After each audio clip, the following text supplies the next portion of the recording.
नमस्कार दोस्तों, मैं एनजी क्लासेस से नरेंद्र गिरी आपका बहुत बहुत स्वागत करता हूं।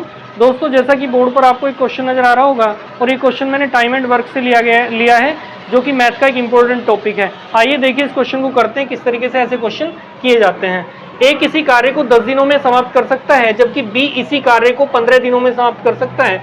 यदि ये बारी बारी से कार्य करें तथा ए कार्य करना शुरू करें तो संपूर्ण कार्य कितने दिनों में समाप्त होगा। देखो यहाँ पर यूज हुआ है बारी बारी शब्द, तो इसका मतलब क्या है? इसका मतलब हो जाएगा कि यदि किसी से एक दिन ए कार्य करेगा तो अगले दिन फिर ए कार्य ना करके अगले दिन इस कार्य को कौन करेगा? बी करेगा।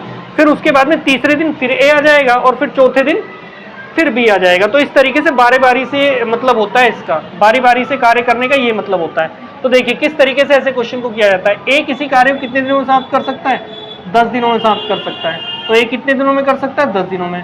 और बी इसी कार्य को कितने दिनों में समाप्त कर सकता है? 15 दिनों में समाप्त कर सकता है। तो देखिए जो टोटल वर्क आएगा वो कितना आ जाएगा इन दोनों का एलसीएम।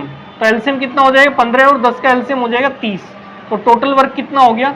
टोटल वर्क हो गया 30। टोटल वर्क कितना हो गया? 30 हो जाएगा। ठीक है, 30 मान करके चलेंगे। इन दोनों का एलसीएम कितना हो जाएगा? 30, और यही क्या होगा? Total work. अब ए की एफिशिएंसी निकालिए, तो टोटल वर्क कितना है? 30। तो ए कितने दिनों में समाप्त कर सकता है इसको? 10 दिनों में। तो ए की एफिशिएंसी अर्थात एक दिन में किया गया कार्य ए द्वारा कितना होगा? 10 से 30 को भाग देंगे तो 3।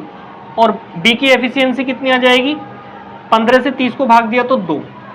ठीक है, अब देखो ये दोनों कार्य क्या कर रहे हैं? बारी बारी से कार्य कर रहे हैं। एक दिन ये आएगा तो अगले दिन ये आएगा। तो हम कह सकते हैं कि 2 दिन में कितना कार्य समाप्त हो जाएगा? 2 दिन में कार्य समाप्त हो जाएगा 5 कार्य, क्योंकि पहले दिन ए कितना कार्य करेगा?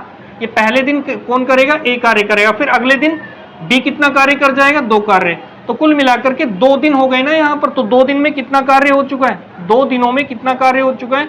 2 दिनों में कार्य हो चुका है कितना? 2 दिनों में कार्य हो चुका है 3 और 2 5। 3 और 2 5। हमें कितना कार्य कराना है? हमें कराना है 30 कार्य। कार्य 2 दिनों में कितना हो चुका है? 5। तो 5 से 30 पर कैसे जाया जाएगा? इधर यदि मैं 6 से गुणा कर दूंगा तो इधर भी कितने से गुणा कर दीजिए? 6 से। तो 6 दूनी 12 दिन। तो कितना हो गया? 12 दिनों में कितना काम कंप्लीट हो जाएगा? 30, जो कि क्या था? टोटल वर्क था हमारा। तो 30 कार्य कितने दिनों में समाप्त हो जाएगा? यदि बारी बारी से कार्य करेंगे तो 12 दिनों में समाप्त हो जाएगा 30 कार्य। 30 कार्य कितने दिनों में समाप्त हो जाएगा? 12 दिनों में क्या हो जाएगा? समाप्त। तो इस क्वेश्चन के मतलब इस क्वेश्चन के अकॉर्डिंग जो आंसर इसका करेक्ट हो जाएगा वो कौन सा हो जाएगा? सी। मैं उम्मीद करता हूं दोस्तों कि ये क्वेश्चन आपको समझ में आया होगा। धन्यवाद।